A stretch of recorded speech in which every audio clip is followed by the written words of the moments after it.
Thank you for downloading, subscribing, and telling your friends about the North Carolina Food and Beverage Podcast, coming to you from the Kitchen Studios in downtown Raleigh. This episode is sponsored in part by Spot On, tech that helps your business grow. Request a demo at spoton.com. And GigPro. Change the way you find staff with GigPro. And Joe Van Gogh Coffee, serving the community from seed to cup. And now, if they were a barbecue plate, they'd be brisket and pork butt. It's Max Trujillo and Matthew Weiss. Hello, and thank you for listening to the North Carolina Food and Beverage Podcast. I am your co-host, Max Trujillo. And I am your co-host, Matthew Weiss. And when you see this next guest rolling down the street in his 2,000-gallon smoker, you know that you are about to have some baller barbecue. And that man is none other than Nick Dampf of Dampf Barbecue. Welcome, sir. Thank you for having me. I appreciate it, guys. Yeah, man. Welcome to the studio. Yeah. You and I have been moving around in the shadows for the last, dare I say, a year? Yeah, pretty much. Yeah. I've been in here plenty of times. I just never got the chance to sit down on this chair. Yeah, you typically kind of come in more for like the kitchen and crafting and all these other things that we're doing. But today, finally, we get Mr. Dampf into the studio. It's Dampf Good BBQ, to be more specific, Matt. Well, maybe it should change to Dampf Baller Barbecue. There you go. So, Nick, I don't even know. How did we even meet? Was it just like through social media or so? Or I just saw some dude throwing down some crazy beef ribs, and it's like, whoa, no one's really doing beef ribs in this town, at least at that point. I know your backstory a little bit, so let's go from there a little bit. From what I remember, from what you told me, you're from St. Louis or out like Missouri area. Yeah. Which I is was why born you're 9 feet tall. Yeah. And corn-fed.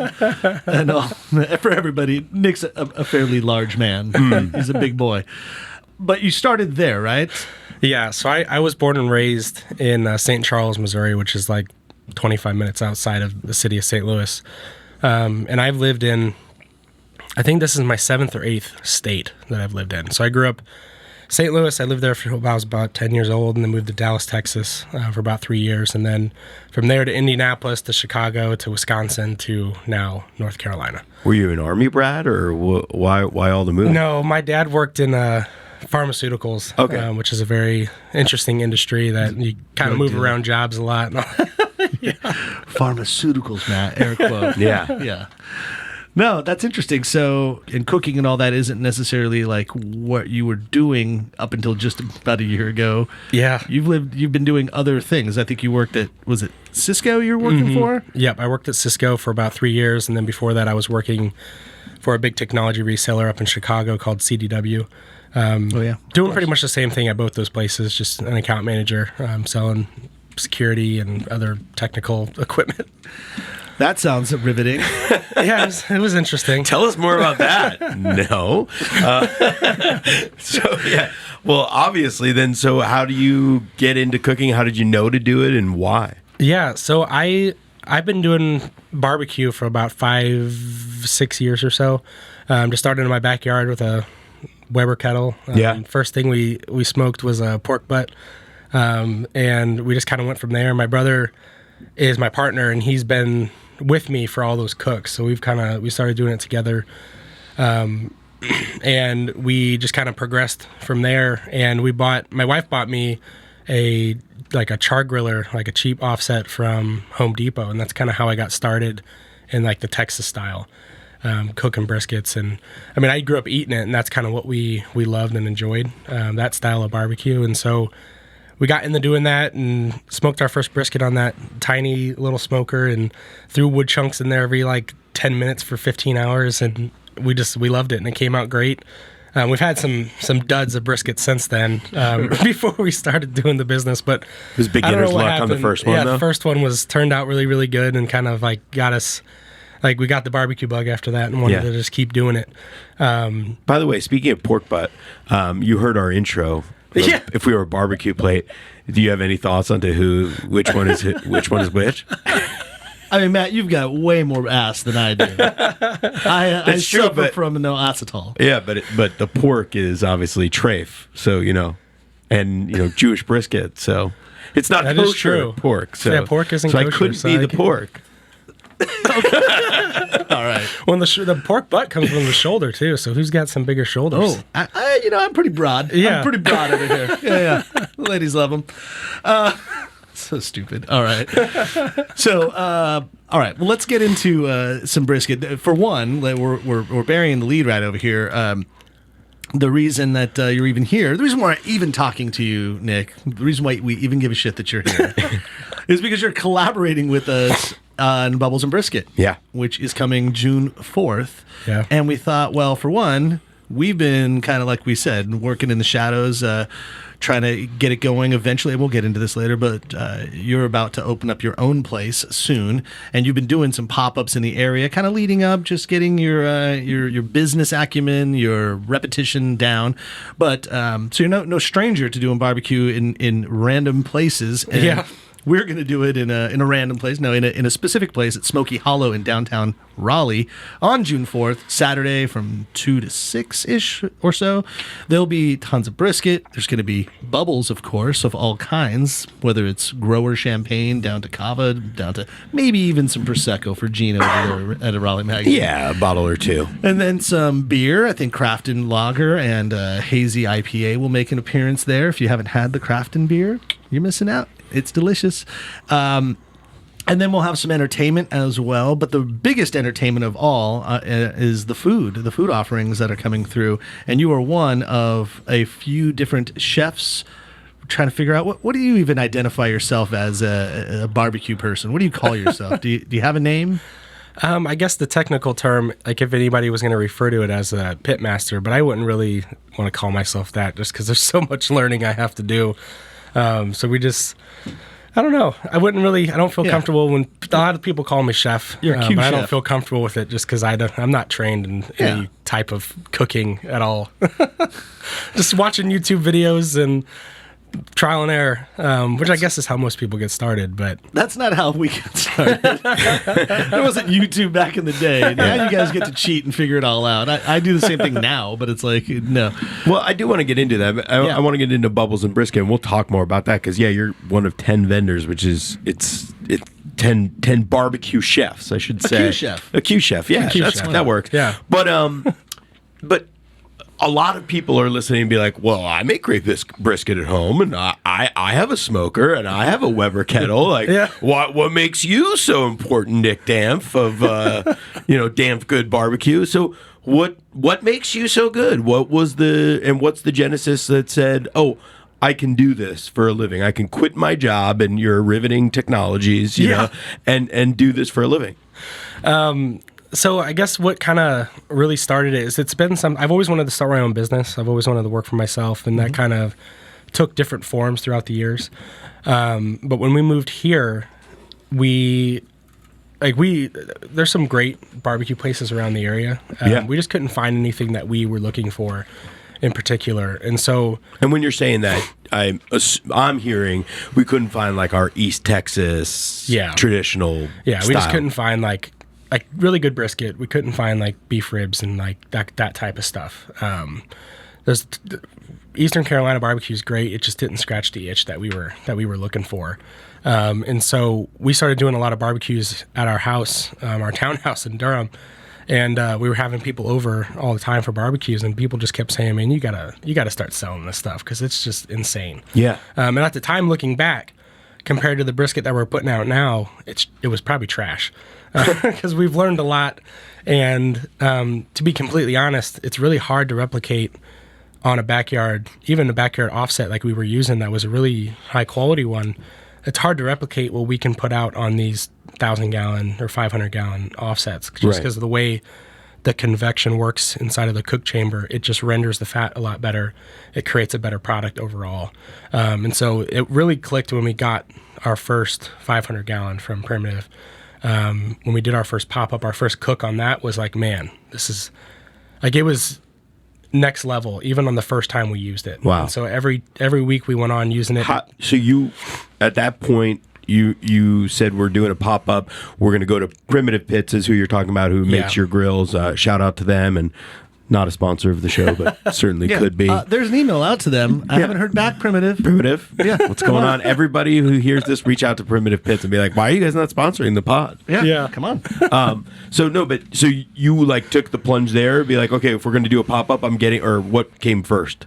Yeah, so we decided like November of 2019 that we were going to jump into this. Okay. And we started getting a lot of the prep work done. We placed the order for the smoker in January.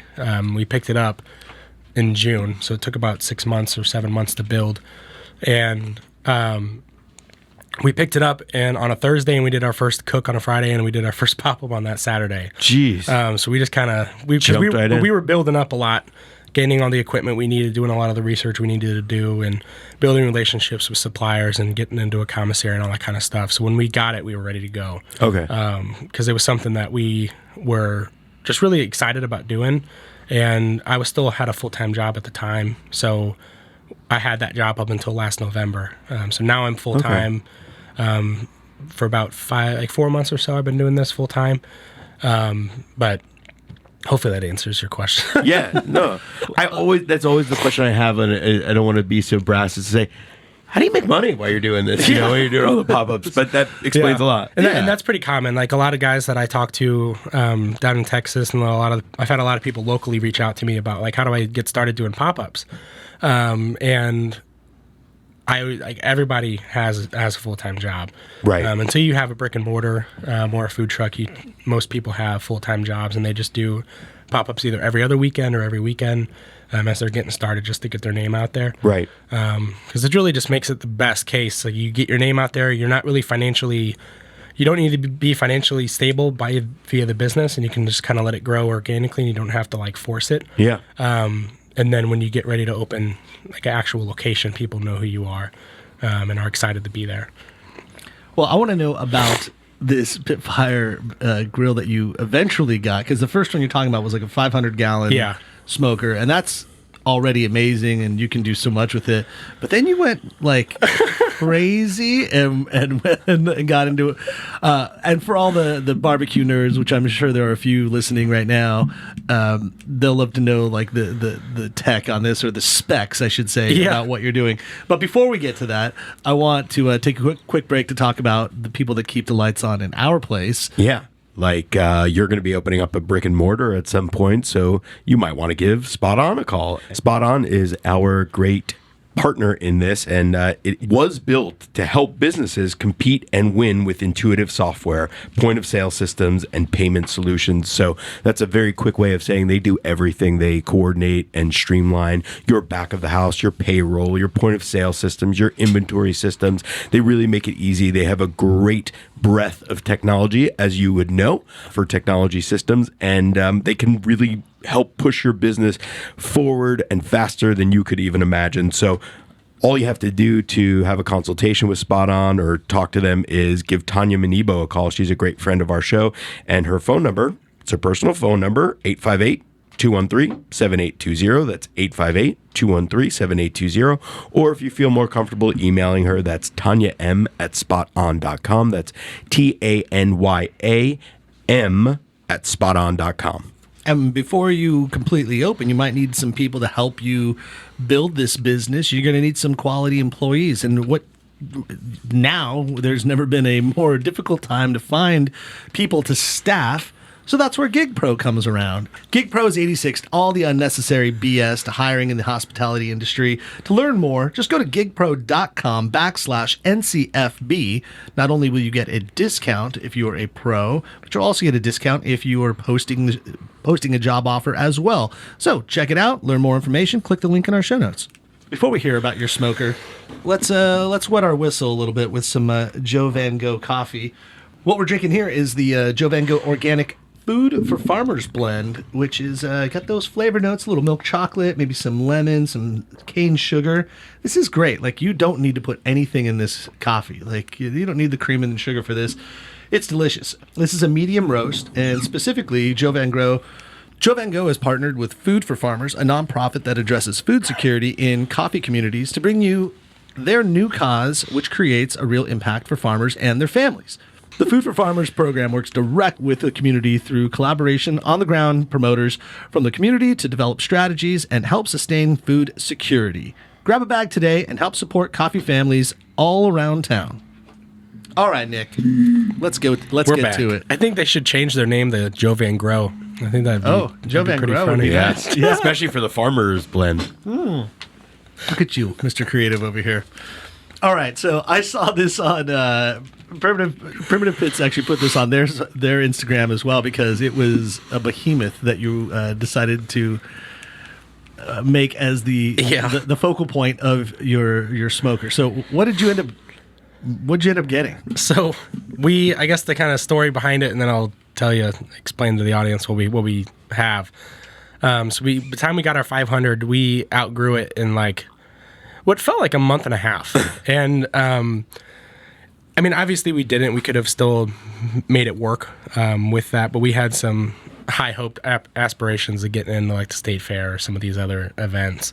And we want to open a restaurant eventually in the future. So we were looking at getting a 1,000-gallon smoker, which a lot of people don't realize. Like a 1,000-gallon smoker doesn't just double your capacity from a 500. It almost quadruples because the 500-gallon in and of itself, it's wider, so it's deeper. It's a lot bigger overall, not just in length than a 500 is. So on a 500, you can cook about 10 to 12 briskets or 15 comfortably.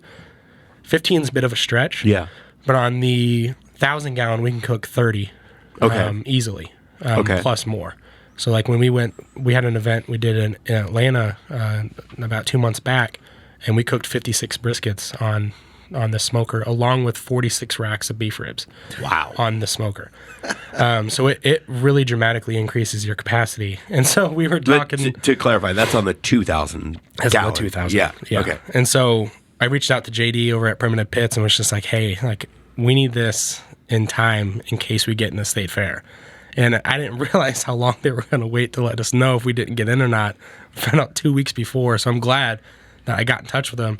So we upgraded to a double 1,000-gallon smoker. And when we were talking to him about it, he's like, man, I got this new platform for a trailer that I'm going to release, and we haven't done it yet. And he's like, would you want to be like the guinea pig on it? I'm like, yeah, sure, why not?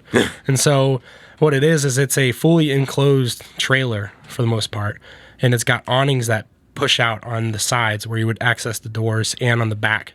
So you have shade above the firebox and the doors. So it really makes it its own self-contained unit. So when it's going down the road, it's a little inconspicuous. We have people that have seen it and tagged us on Instagram and stuff when they know what they're looking for, because you can see the fireboxes and the smokestacks that are folded down on the top. But when it's open, man, it's a sight to behold, because it's a very beautiful. large smoker.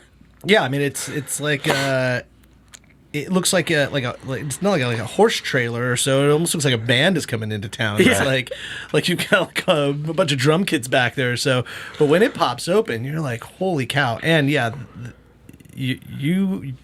what the one thing with making barbecue is you're kind of beholden to how much you can make, because you can't just, if you sell out, you can't just put another brisket on the grill. It's like, sure, this will be ready in tomorrow. And that's kind of the way it works. So for you, it's like, how do you fix that problem? You fix it with inventory, I guess. And you fix that with how big and how massive you could actually make barbecue. So now there's no reason to run out, right? Unless the lines are extremely long. But that's, I mean, what an amazing way to do this. And so inside of it, you have two completely different chambers, right? So they're two independently operated smokers. So they both operate by themselves, and they both operate very differently. So the one that we have on the left that you've seen that has no second grate cooks briskets in like 12 hours or 10 hours, depending on how we're doing that day, where the other side takes a minimum of 15. So it's interesting to see, like, these smokers are like a living, breathing And was thing. that like intentional, or is that just something that you figured out? No, it's just after? Yeah, we figured out after cooking on them. Just had the difference. We thought it hadn't been seasoned yet because we just hadn't cooked on it as much. But we've been cooking on it, and it still takes that long. And that's just kind of a standard that you expect in the industry. You're going to have some of those things that are going to cook, even though they're built identically. They look identical on the outside, and you're they feeding operate them the same amount and feeding them everything. the same amount of wood, same amount of workload, and it's still like it just depends. This difference sometimes maybe Just it's genetically different. Yeah, maybe it's an inch wider than the other Yeah. one, and it creates that much of a convection difference in the chamber or something, where it just creates a much longer cook time or shorter. I like hearing that like technical speak that you're talking about, because you're all in when it comes to Texas barbecue. Yeah. I mean, that's kind of you live here. I think you mentioned your wife might be from here originally, North Carolina. Is that right? No, she lived her whole life in a northern suburb of Chicago. Oh, so what brought you to So North the reason we Carolina? came here goes back to the tech jobs. So when I was at CDW, my customer base was North Carolina. So I had like 200 customers that were all within the Raleigh-Durham area. And so I had come here for a couple visits and just fell in love with the people that I was working with in the area. So that's what brought us here ultimately, was we just really enjoyed how nice everyone here, at least I did, that I was engaging with. Yeah. I just enjoyed the personality and like the way it felt culturally here. And that's a lot of what brought us down here, and getting out of the frigid winters. Well, if that's not an endorsement for North Carolina, then I don't know what is. Yeah. You heard that, North Carolina Tourism Bureau? Or But you've lived in all the states that you mentioned. These are like legit food states. I mean, you're talking about just outside of St. Louis, obviously known for barbecue, but their own style. And then Texas, but maybe that's kind of where, I don't know, like you were Wisconsin, Chicago, all that known, great food as well. But Texas is kind of like where you hang your hat, so to speak. Yeah. So tell us why. I mean, why? What's the inkling of Texas? What's the draw? Yeah, so Texas and like St. Louis style or Missouri, like that whole region there's a big focus on beef. So that they share in common. So that's a big reason is I prefer beef over pork personally. Sure. We still do all the pork options because they're great. But why I like Texas barbecue is because it's very simple. But it's simple, but it also creates a very unique response when customers try it for the first time. We have a lot of people here that don't even know what brisket is. And so when we give them a taste of it, they're just blown away at how it tastes. Yeah. And people are always asking us what sugar's on this? What do you use in your rub? What do you use in your sauce? And then when they find out it's literally just salt, pepper, and smoke, and that's the only flavor profile that's on there, and they're just blown away at the depth of flavor. And that's why I like Texas style barbecue, because it's so simple and you really let the meat shine for itself and you really taste the smoke, but it is so uniquely great, so it doesn't need all the dressings and different things to bring it up. It just is what it is. and that's still your proprietary recipe, just salt, pepper. You don't do anything, no mop, nothing. No. Wow. Yeah, the mop is not a Texas thing, right? It is, depending. So Texas barbecue is and that's another reason why I like it. It's very broad. So down in Texas, they're doing whole hogs now. They do pork steaks, which we're planning on doing eventually, because that's a St. Louis thing. They do any menu item that you can get in the barbecue world, you can find in Texas. Yeah. So that's why I enjoy what they do, is just because it's so, you can do anything as long as you are cooking over real wood. You're taking the time to cook the meat right, and you're sticking to those simplicity principles. Yeah. What's your North Star though? Is it Franklin's Barbecue in Austin, or do you have something you've tasted and be like, oh man, that's where it's at? Yeah. So this is gonna sound crazy. I lived in Texas. Yeah. But when I was in Texas barbecue hadn't really become a thing yet. Okay. So when I was there, it was like Dickey's Barbecue, Yeah. all these other places that were around the area. Franklin's didn't come around until 2008. Okay. When we were already gone. Okay. So me and my wife have been down back to Dallas for a buddy's wedding, and we tried one of the local spots there. I can't even remember the name of it. It was great, but I have never actually had Franklin Barbecue or Truth or any of these other big name places. I was talking to Max about this the other day. We had Truth. Yeah, Matt, you guys had and it. I. Truth Barbecue was from Texas, from Austin, I believe. They're right. They're from Houston. They're from Houston. That's right. Yeah. Oh, They were at Charleston. Food and Yeah. Wine, and it was They were awesome. a jam. Yeah. Yeah, But I mean, text you because you had just told me that Truth was legit and like Yeah. one of the best. We had just been having this conversation about barbecue as we do, and then 2 days later, I'm in Charleston. I look over and I see the sign. It says Truth Barbecue. I'm like, oh shit, Yeah.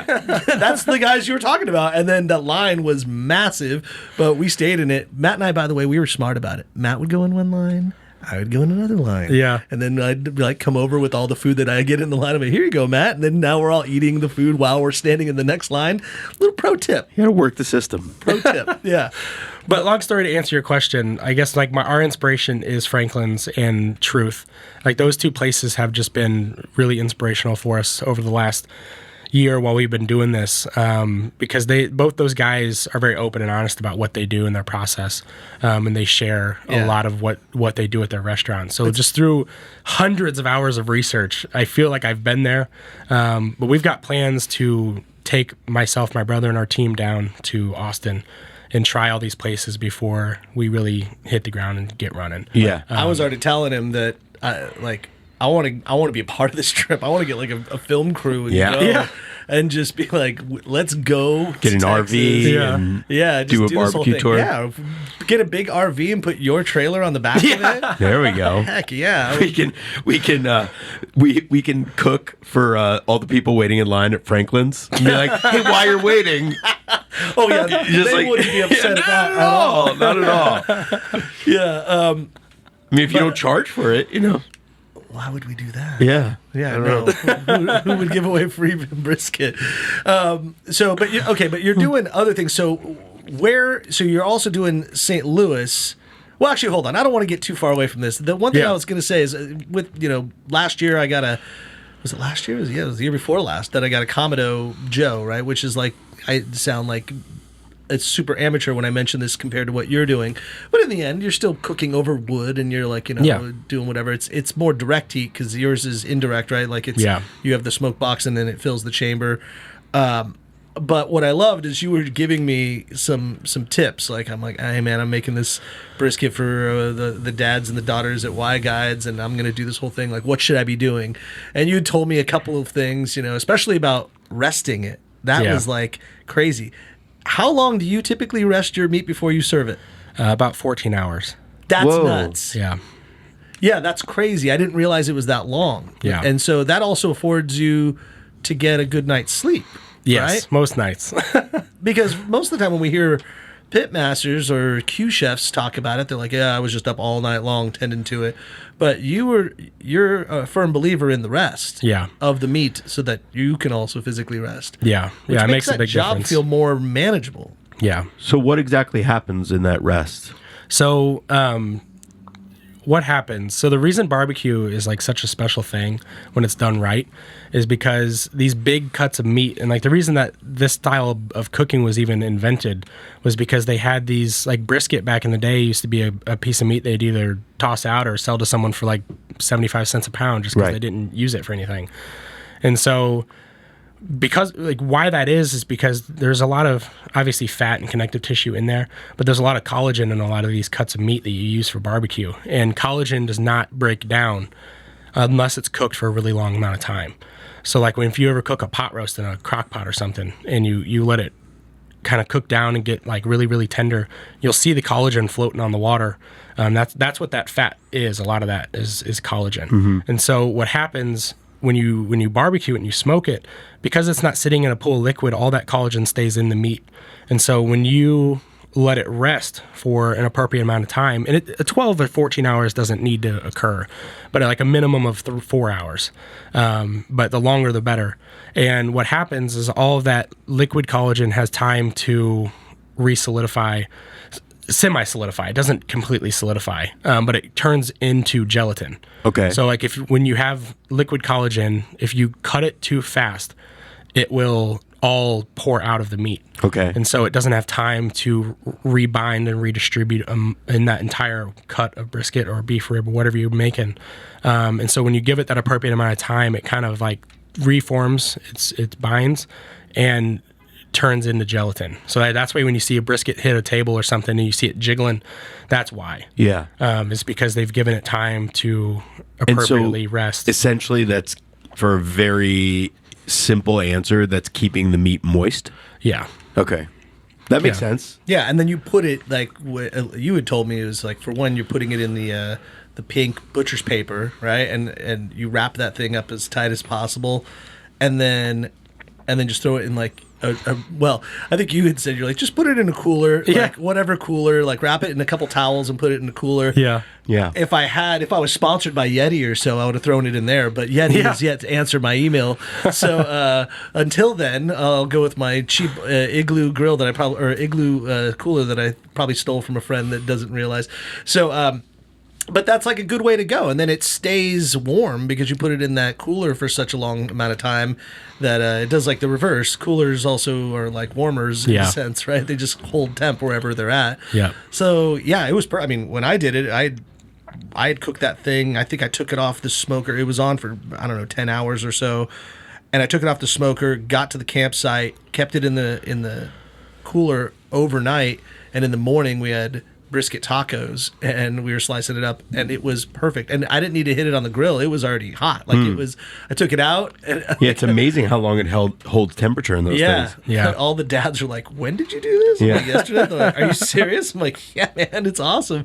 And it was the best brisket that I had personally made. And I felt like Nick was kind of holding my hand through all this via text message and technique, which was really cool. So I appreciate it. You stepped my game up, you know. So give us a little a menu layout. I know that we're talking about you will eventually open up your own place. The idea is that you're going to open this place with us at Crafton in the Clayton location, which I'm really excited about. I want to park that big ass smoker at Crafton so that people can walk up and get those wafts of it's oak, right, that you're using in your smoker.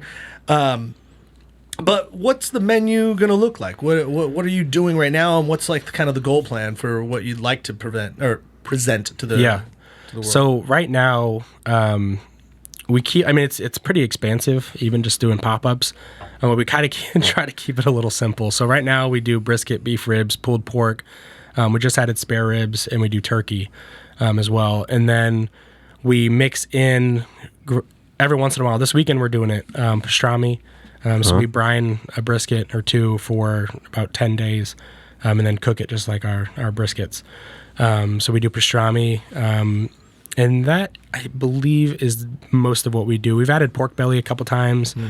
But when we get the restaurant, we are going to be doing like smash burgers with with brisket, grinding that down and turning it into burgers. We're going to do sausage. Can you... I'm seeing this new rage of smash burger. What does it mean to be a smash burger? It's essentially what it is. It's just a really thin patty that you get smashed down on a flat top. Okay. And so it gets a nice like crisp to it. But it like cooks. In-N-Out burgers are effectively smash burgers. Yeah, right? got it. Yeah. The good thing about it is it cooks quick. So if you order one, it can be to your table in like 4 minutes. Okay, we just didn't call it smash burgers. Yeah. Now we call it smash burgers. In my day. Yeah. But yeah, along with that, sausage. So we make all our own sausage. We grind it all, stuff all the casings, cold smoke them, like the whole process. We've done that once for pop-ups. It was tough just because you have to buy a cold smoker also? So you have a cold smoker as well? No, I use the big smoker as a cold smoker. How do you... That just blew my mind. How do you do that? So you just run a really, really little fire. Okay. Yeah, and you don't have to worry about any like dirty smoke or anything like that. You can just let it roll, and we'll run and it's super easy to do in those big cookers. So we can just build a little tiny coal bed and throw like one piece of wood on there, and it'll last for like 3 hours. So it's pretty easy. It's actually, I find it easier to do it on that than it was on my smaller 500 gallon thing. Yeah.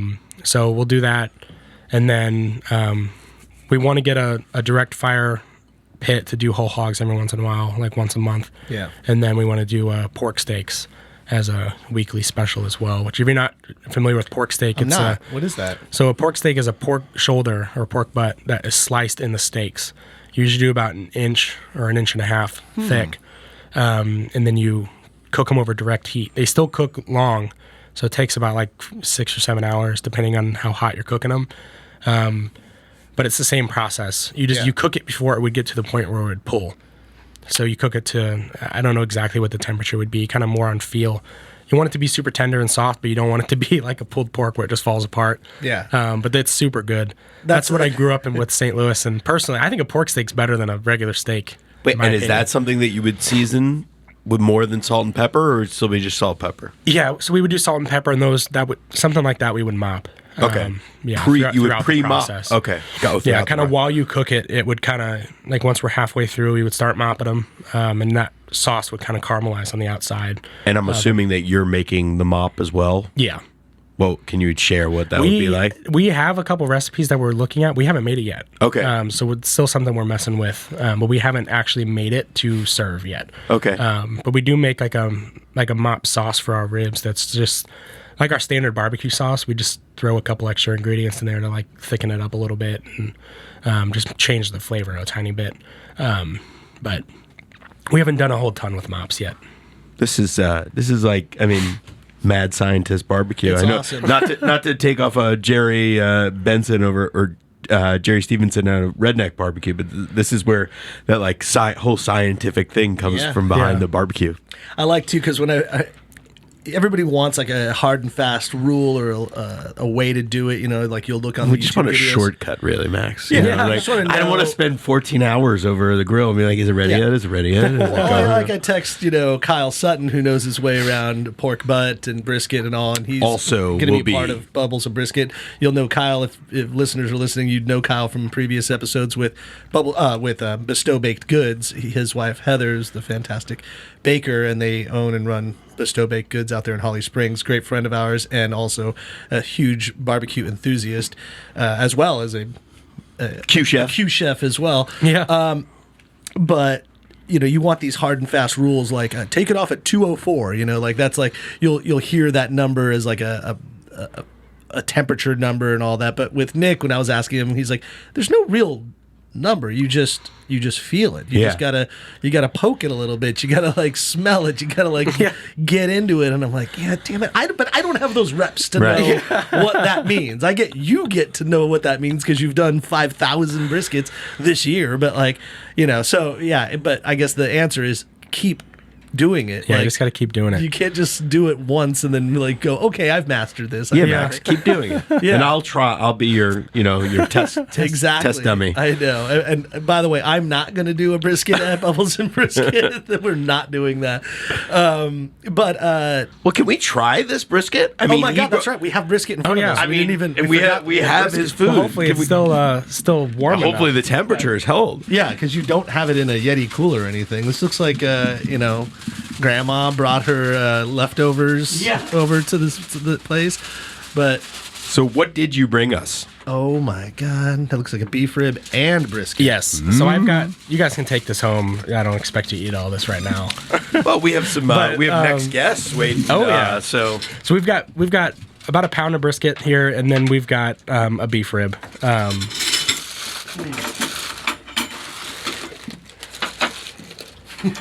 Okay, I just went to the face with it. Holy crap. And you got that smoke ring that you're looking for. Yeah. Well, and keep in mind, this is always better like for day of. So it's definitely better in person on a Saturday, but it still holds up well when it's reheated. That's delicious. I would say hold up very well. What is it? That's a good like tip for reheating barbecue because we all have leftovers. What's the best way? Yeah. So the way that we do it, we never reheat anything usually to serve anybody, but we have a lot of like to-go orders for people like Christmas or Easter, which Easter will drop this week.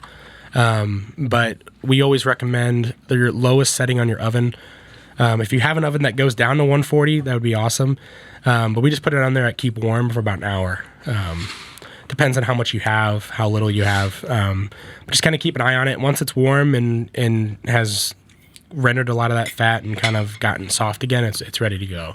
It doesn't need to be cooked to like 170 degrees or anything. That's crazy. And that beef rib looks like Fred Flintstone style. Yeah. Gonna just like drop the car over. Which, Yeah, the beef ribs are definitely our most popular item. That's the St. Louis thing, right? That's a Texas thing. Oh, that's the Texas thing. Yep. Okay. Yeah, because you're not seeing a lot of beef ribs just out in the wild out here. Not a lot of people are making just a straight beef rib. Yeah. So that's, I don't know, I feel like that's kind of a unique offering that you have here.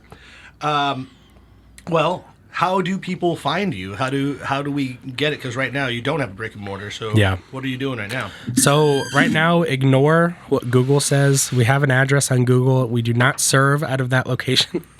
I've been in contact with them trying to get that updated. But follow us on Facebook or Instagram at dampfgoodbbq.com or Dampf Good BBQ.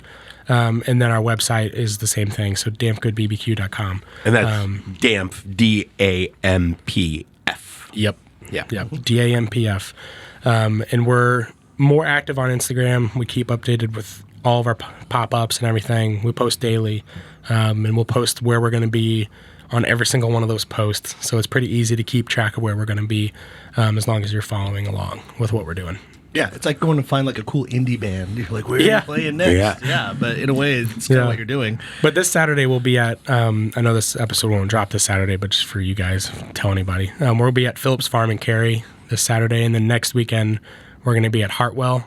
It's like a new event location. Hartwell's down there, kind of actually around the corner from Sam Jones. Yeah, yep. It's like right down the street from Open Sam Bread, Jones. yeah. So we're going to be there for like a Makers Market festival thing, and then we'll be back at Phillips Farm. Do you guys know the NC Eat and Play? Mm-hmm. She's doing like her Hootenanny thing that evening, and they invited us out for that. So we'll be there like handing out samples. So we won't be charging for anything. Ooh. So we'll be handing out samples of brisket. Yeah. For that. So that'll be fun. Cool. That's awesome. Yeah.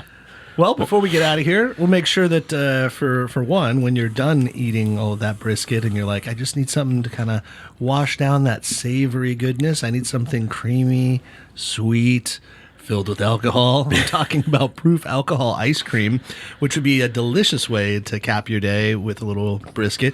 So check them out. Think differently about dessert. Go to proofalcoholicecream.com to figure out where their locations are. But I can also tell you that they would be at a Harris Teeter or a Lowe's grocery store or at Triangle Wine Company. Yeah, if you want to get your alcohol in the traditional way and just drink it, then you can go to Triangle Wine Company and get yourself some bubbles to go with the brisket, like we're doing on June 4th, or just a wine or beer. Triangle Wine Company is a great friend of the show, and they have all of your wine, vermouth, and cocktail mixers needs. They have great tap rooms at all their locations in Southern Pines, Holly Springs, North Raleigh, and of course in Cary's. Go to one of their locations or go to trianglewineco.com. Look them up online. Use the NCFB promo code for a nice discount. And get your tickets to Bubbles and Brisket. Yeah. You get on the website. You can go to our website, ncfbpodcast.com, and it'll be the first thing you see. Pops right up. Tickets on sale. And so get your tickets now. There'll be special pricing if you act now. And then if you wait too long, we're going to gouge you. There won't be special pricing anymore. Yeah. Because you didn't specially go early. Yeah. Do you want to be special? Yeah. Make you're special. Get your act together and get the tickets now. Yeah. And then go follow Dampf Good BBQ. Check them out on Instagram, Facebook. Find out where they are. Go to their pop-ups, and you will eat extremely merrily. Thanks for listening to the NCFB podcast. And if you've stuck with us this long, review us on iTunes, and remember, 5 stars are encouraged.